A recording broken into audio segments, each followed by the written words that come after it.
What's up and welcome back. I'm John Stark from MacTheMovieGuy.com, your favorite blind film critic. And today, I'm doing the thing you don't think I can do. I'm gonna blink twice. Did you see it? Oh, that's right, I've got sunglasses on. Well, I did it. So, blink twice. Um, it's a new film from writer-director Zoey Kravitz. Look at that. Zoey, look at what she's doing now. She's writing and directing. And I'm pleased to report she does a good job. So, this is a decent movie. If you were like, I don't know about Zoe Kravitz, she definitely has something to say here, and she says it through a very large cast. I feel like there's been a lot of focus placed just on like the two leads, but aside from Naomi Aki and Channing Tatum, we get pretty deep here. We've got a bunch of dudes who you would recognize: Christian Slater, Haley Joel Osment, Simon Rex, all up in this. We've got Adriana Arjona, who was just in Hitman. She's in here. We've got like Gina Davis and Kyle MacLachlan are in here. I know I'm gonna end up forgetting people, but like legitimately, this has one of the better casts of the year. So, definitely, I mean, there was like I said, there was so much. Every other critic was like, it's Naomi Aoki and Channing Tatum. And then I looked at the cast, I was like, damn, there's a lot of people in here. Why are we not mentioning them? So basically, this is one of those films where I have to tread lightly because the plot does kind of take a turn. Is it a twist? Sort of. I mean, it gets twisty. It's twisty. To say that there's a twist makes it feel like that you're waiting for that one shoe to drop. But to say that it's twisty means that it's going to keep kind of like throwing little curves at you along the way where you're like, oh, they're going to go left. Oh shit, they went right, Like it's one of those movies where it's like, oh man, oh crap, what? So yeah, it's a lot of like little twists along the way. And sort of a really good job of hiding the marketing, I would say. Going into this without knowing anything about the film, going into this film cold is probably the best way to do this. So it does have audio description. I watched it on MGM Plus. I waited like a patient person. Did not have to rent this one. It just landed on MGM Plus. And I was like, oh my God, I saved money. I already subscribed to this. And all things considered, I thought the audio description was really good too. It really supports the film like it's supposed to. The film is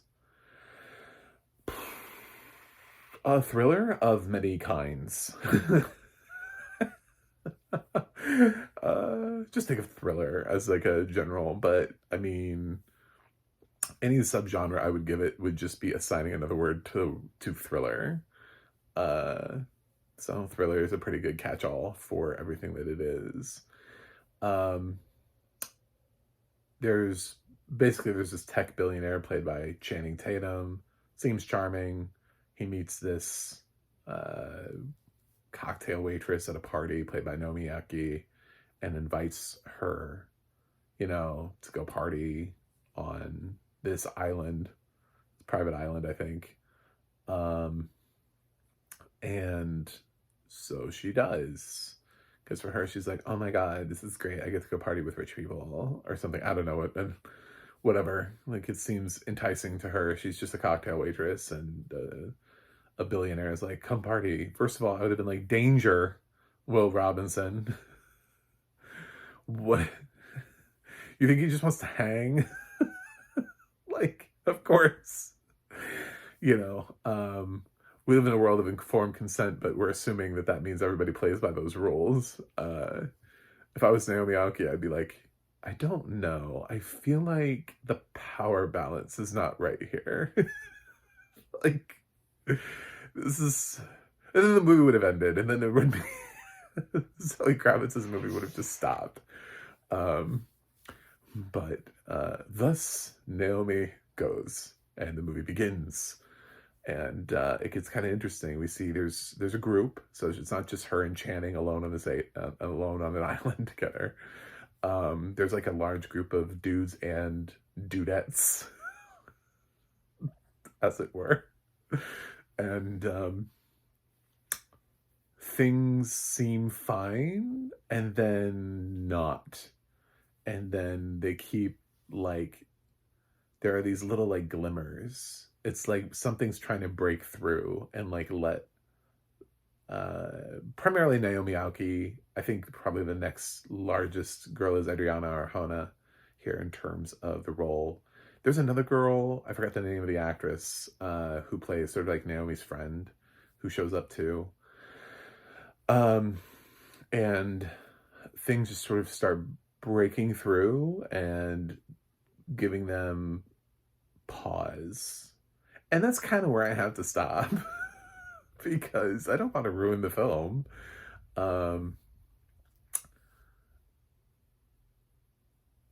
would say it's a trigger warning movie. So if you are, I'm not gonna say for what, because I also again don't want to spoil the whole damn thing because I actually thought the thing was pretty creative. And I thought what Zoey was trying to say and do here was interesting, and I liked it. So if you feel like you're somebody who can only watch certain movies, and you're getting a vibe from this, I would go find the spoilers somewhere online and see whether or not you feel like this is right for you. Because it may not be, and that's fine. But I would say, yeah, there would be a reason that some people here would be bothered. And it definitely plays into its plot, and it turns and it flips like a coin constantly, where you know someone else, like who's in control, who has the power, who has the knowledge, who's gonna end up on top. Man, I want to say like films that it reminded me of, because it definitely reminded me it reminded me hard of a film from, I would say, within like the last 5 years. Not overtly so in the specifically with the plot itself, is a little bit different, but there are vibes that definitely would, I mean, like I could easily have a double feature with somebody that would be like, oh my god, those pair perfectly together, and I'd be like, yes, they do. But as soon as I say that other title, it's immediately gonna like reveal because people who will see that movie will be like, oh. So yes, I acknowledge, and man, I want to say it, but something that's been Oscar nominated within the last 5 years. That's what I'll say. Reminded me, was immediately jumped out at me as being like a yes, I get you. But also Zoey, I think, has enough of an original voice here where she's playing around and doing something different with something. Like she clearly has a strong idea. She wants to have a really strong female protagonist with Naomi Aoki.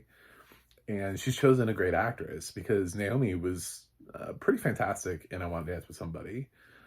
She's been great in other things too. And she's sort of building up that status for her to be able to, you know, be recognized for doing great work and slowly building up. So is Adriana Arjona, by the way. Considering she was just in Hitman, now she's in this. So these are like rising actresses who we could be seeing more and more from in the future. And it would just, if the projects support them. What I really loved here too is the use of Channing Tatum. The absolutely perfect use of Channing Tatum. I didn't think I would be in a world where I'm sitting here and I'm looking at the beginning of Channing's career and I'm taking him seriously as an actor. And I'm looking at this and man, he has worked so hard to get, I do hope he one day gets an Oscar nomination. I know that's so weird to say, but I feel like he's put in the work and the time, and to look back on his like performance in Foxcatcher and be like, he came so close, you know? The weird thing is, while I love Mark Ruffalo, I remember Channing Tatum's performance in that film more. So I would have easily swapped those nominations because Mark's been nominated before and Channing Tatum has not. And when I think about Foxcatcher, I think about Steve Carell and I think about Channing Tatum, and then I think about Mark.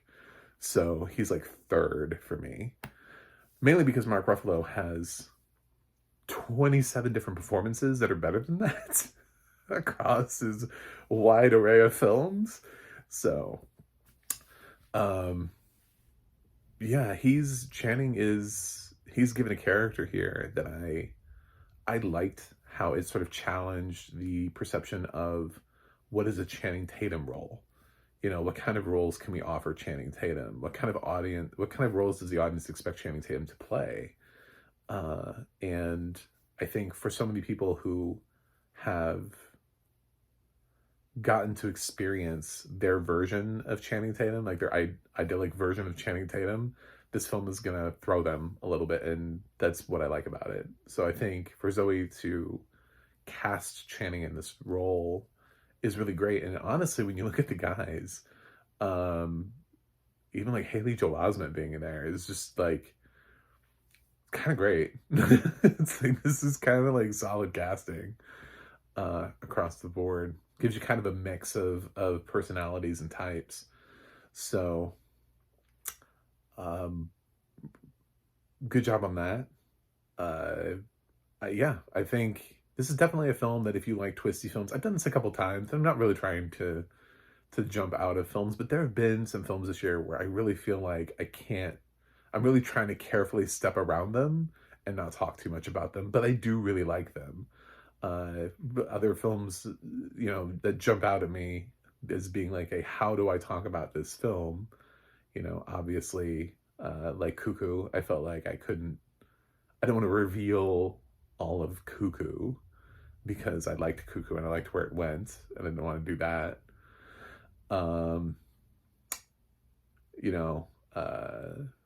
Sweet Darling, I couldn't do that.